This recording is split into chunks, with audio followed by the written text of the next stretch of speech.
when you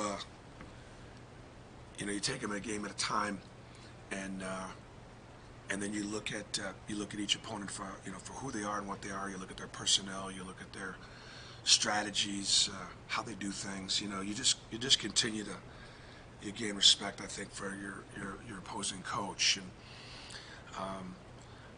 John gets a lot of credit for being a great recruiter and having great talent and getting to play hard and together. Doesn't get enough credit for being a really good basketball coach. I grew up in Boston, and I know what UMass basketball was like before John Calipari got there. I know what UMass basketball has been like since he left there, and arguably one of the top jobs in the country, winning, getting the Final Four of the Atlantic 10, and then he goes to Memphis and in Conference USA and makes a national program out of it. Did an amazing job there, and then he's obviously been a great guy for Kentucky.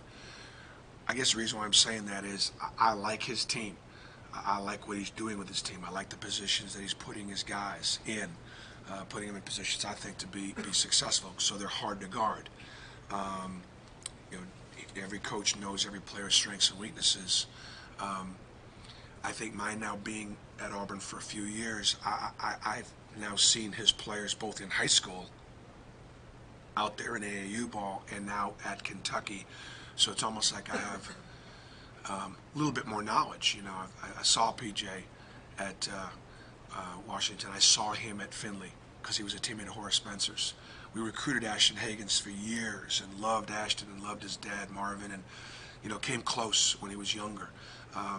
E.J. Montgomery was a commit a couple years ago, and love E.J. love his family. His sister was a great player here at Auburn. So I've seen these kids play.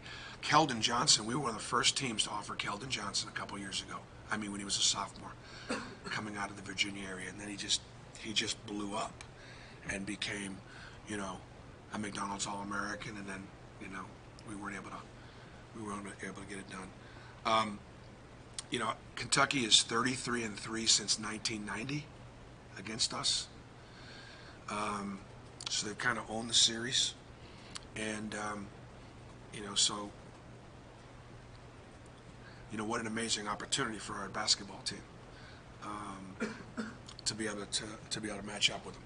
The guards are all pros. I think Ashton and Tyler and Keldon, great size, great bodies, mature bodies for young kids, for freshmen. They don't play like freshmen. Washington probably could have gone last year and decided to come back, and probably would have been a second-round pick, and he'll work his way into the first round at some point. Sometimes Kentucky teams come in and they're just ultra talented. They're just ultra talented, and if they play hard on that night, and they play well that night, you got no chance. This team is talented, but this team has played hard every night. They played hard. Keldon is a competitor. So is Ashton. They all are. So it's not like we're going to get Kentucky coming in here with all their talent, and they're just going to show up at Auburn Arena and think they can beat us. They know we're better than that, but more importantly, they're better than that. That's just the way they're playing. I'm impressed with them. So what's important? Got to keep them off the offensive boards. Got to try to turn them over some. They have, if this is correct now, this is my great sports information director, Cody. And I didn't know this, Cody. None of my coaches brought this to my attention. They have had 15 turnovers. Oh, I'm sorry. They've had 15 turnovers in 7 games this season. Okay. I read that wrong the first time. I thought they've only had 15 turnovers in 7 games. God, that doesn't seem possible. Not bad. So, yeah, can we turn them over some? Can we? You extend on them too much, and they're going to make you pay because they're so good in transition. So, great environment tomorrow. I do want to remind our fans that are coming to the game tomorrow. Outlet T-shirts are on sale tomorrow during the game, and of course, our outlet game is February 2nd against Alabama. We've got one more home game after this one against Missouri for our fans to be able to buy their T-shirts, but I really want to ask our fans to please buy your T-shirts tomorrow.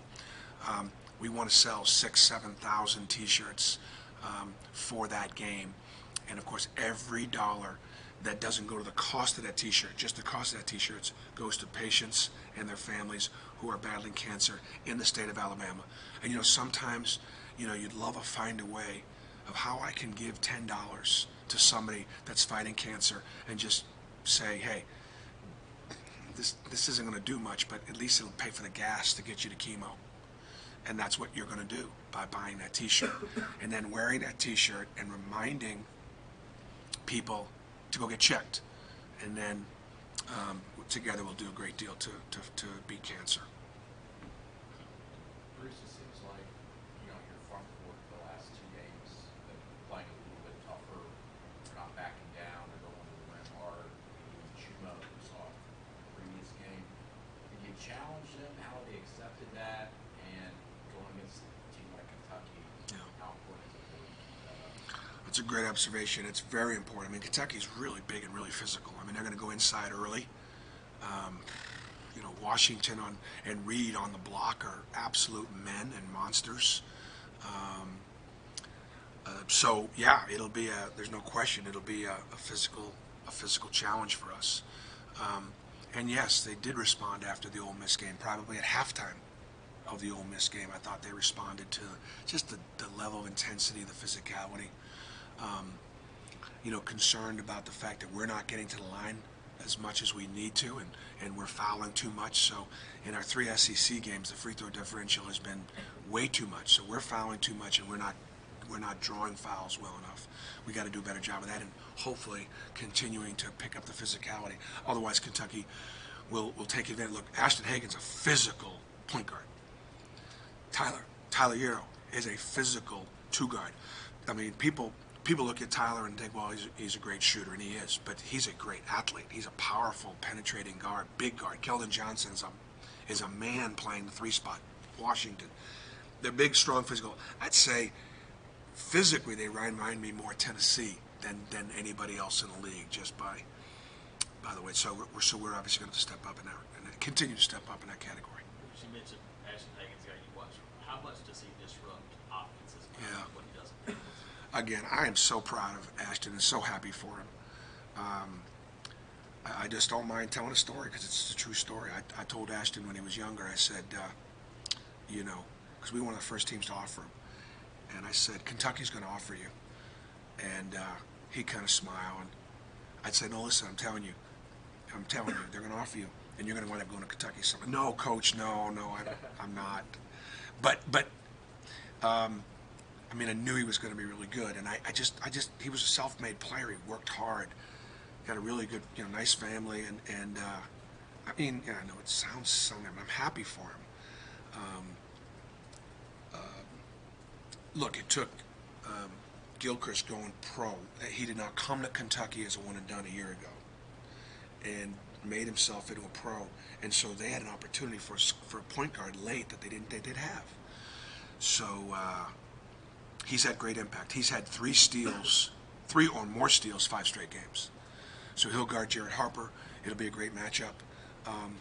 Jared is still going to have a ton to prove, in the sense that obviously Kentucky didn't recruit Jared, and a lot of people didn't recruit Jared, and